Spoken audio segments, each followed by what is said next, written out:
Joy is something that can't really be described, but it can be felt. Joy can be felt in things as simple as the touch of somebody's hand, or a hug, or a memory of something, or happy tears, or really so many things. But it's hard to describe exactly what it is. It's more of a feeling. And it's interesting because we seek joy a lot, right? We do things to rediscover or find or, dig out joy in our lives when it's really right here inside of us. We do things like, drink alcohol or cigarettes or coffee or all sorts of things to rediscover our joy when it's right inside of us, right here. As children, we feel joy all the time, honey, right? You feel joy and excitement about the Easter Bunny or the Tooth Fairy or Santa Claus or magic. And then we forget how to find it as we get older, right? We forget what that feeling exactly means. We forget where it comes from. And so we spend a lot of time trying to fill in the emptiness of that joy with buying things for ourselves, focusing on labels of our jobs, making lots of money. And while all those things are wonderful, what we forget is everything that we really need in life is right inside of ourselves. There's this moment in one of my favorite movies, Sex and the City, where Sarah Jessica Parker's character is really depressed because her groom, Mr. Big, didn't show up at the altar, right? He basically was a runaway groom. And they go to Mexico, her and her friends, on what would be their honeymoon. And she sleeps all day. And there's a moment where she says to her friends, "Will I ever laugh again?" And they say, "Yeah, you're gonna laugh again. You will laugh again. When something is really, really funny, you will laugh again." And then later on in the movie, even though she looks at them skeptically, like, yeah, okay, right, something funny happens, and she laughs really, really hard again. And that's what joy is all about, right? It's reconnecting to parts of ourselves that we think that we've lost. And so this month, I'm on a personal challenge to find joy, to not necessarily describe it, but feel it in my life, to reconnect with myself in that way. And I invite you to join me on this challenge. So the first challenge I'm going to give to myself is to revisit the things in my life that I've sort of put to the wayside, I haven't looked at in a long time. Because I believe when you revisit things, you get clues as to who you are, clues as to what joy is for you, clues as to how you can start to live your true and authentic self, your true and authentic life of joy, a life that can be felt. And I know for me, this is going to take a lot of unlearning things that society has taught me over time is my story. right?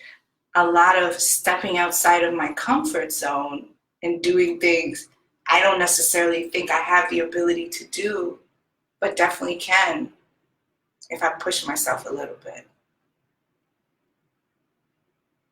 So when I was growing up, one of the things that framed much of my life was that I grew up in a hoarding household.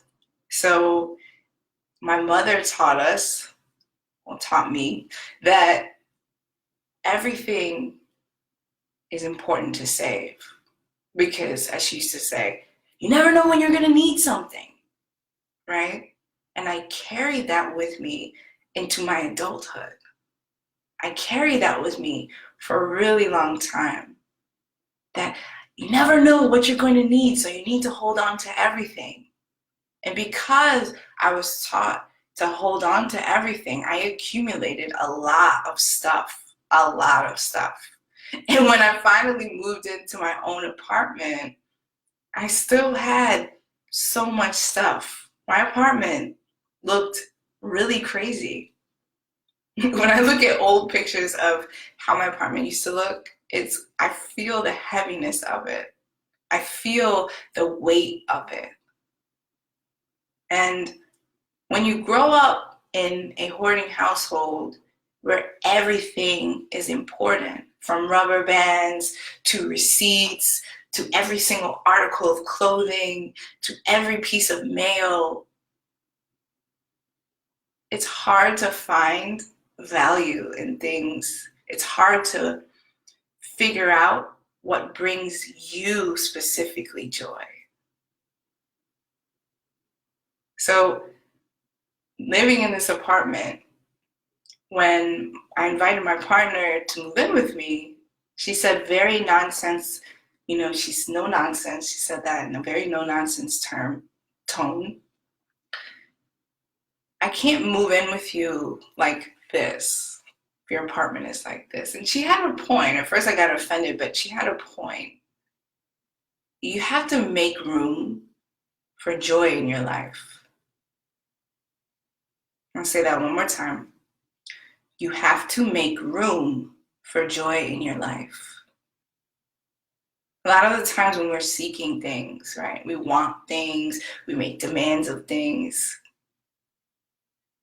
We're not able to look into ourselves, look into the mirror and say, well, what am I doing in my life to make room for this joy or this thing that I want to feel? Sometimes we have so much stuff, so many old stories, old energy, old baggage, past trauma that we're holding on to, that it's hard to make room for joy. It's really hard to make room for joy. So I knew I had to do some deep soul searching. I had to face something that I didn't really want to face, which was I had to look at all my stuff. And I started with my closet. When I would open my closet, it was like a sea of anxiety because there were so many clothes in there. My closet was literally like busting at the seams. And half of those clothes I didn't even wear. But that's what love is about sometimes, right? It sort of challenges you to do things that help you to change and evolve, help you to be better. Sometimes we focus on butterflies and how love makes us feel and all of those things, which are wonderful and amazing. But also, in all of our relationships that have to do with love, from the relationship we have with our parents, to the relationships we have with our friends, to the relationships that we have with ourselves, to the relationships we have with our lovers. We have to think about how they help us to evolve and become better, become more true and authentic. That's love. And so, thinking about my love for my partner, and wanting to make room for my joy with her and our joy together, I had to start facing some really hard facts. So I opened my closet, I took a deep breath, and I started pulling all the clothes out, all of them, one by one. And there were so many of them. It was like a huge pile on my bed. And I made myself be relentless. And I said, there's not going to be a maybe pile. There's going to be a yes or a no. Because when I have a maybe pile, I've been through this before, I'll just keep everything. So I made a yes or a no pile. And I started separating all my clothes, being realistic. Like, have I worn this in the last 6 months? Does it even fit me? Do I still have the labels on it? And I started sorting. I sorted. And it was hard to face that. But once I did, and once I found a cause, a charity that I wanted to donate all my clothes to, I started to feel inside this feeling of joy. This indescribable, undefinable feeling, but I felt it. It was like this opening up of the weight that was on my shoulders, literally. And I remembered that joy is a feeling. It was the feeling that I felt when I went to Bottomless Closet, which is an amazing charity, and gave away my clothes. When I went to Housing Work, which is another amazing charity, and gave away my clothes. And I ended up giving away 65% of my wardrobe.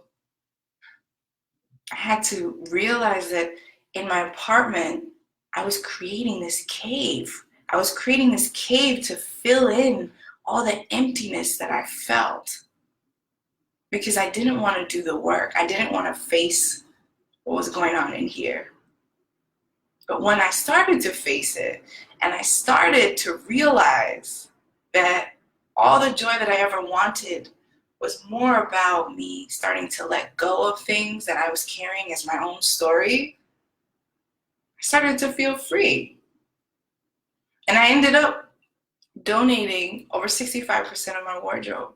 And my apartment became a space where I could allow for joy to come into my life instead of block it out and seek it. So today I'm challenging myself to revisit the things that I decided to keep. I live more of a minimalist lifestyle now where I don't have that much stuff. I don't have that many clothes. But I want to revisit the things I decided to keep because I knew at that point when I decided to keep them that they gave me a feeling of joy. There's this book, I think it's called The Joy of Tidying Up. And she talks about holding each piece of clothing that you have and asking yourself, does this give me joy? Does this make me feel good? And I did that with every single piece of my clothing. And now, today, when I revisit all the things I decided to keep, starting with my bookshelf, all the books I decided to keep, and then looking at my pictures and all those sorts of things, I'm revisiting my truest self. So I encourage you to revisit in your life the things that you have decided to keep. Revisit the clothes that you keep coming back to. And ask yourself to feel that feeling of joy. And why? Why do you feel that? Where does it come from? Think about it. Write about it. Record a voice memo about it. It will bring you closer to your truest self. What will you revisit today to better feel joy in your life? Thank you so much for listening. I would love to hear from you in this whole 25 days of joy. I'd love to hear from you of how these challenges have inspired and affected your life, how they have helped to ignite and inspire joy. This is my first day doing this exercise, this activity, and I'm super psyched. I hope you have a beautiful, amazing day. And thank you so much for listening. Remember, joy is already right here inside of you. It all starts with you. Enjoy your day. Thank you for listening.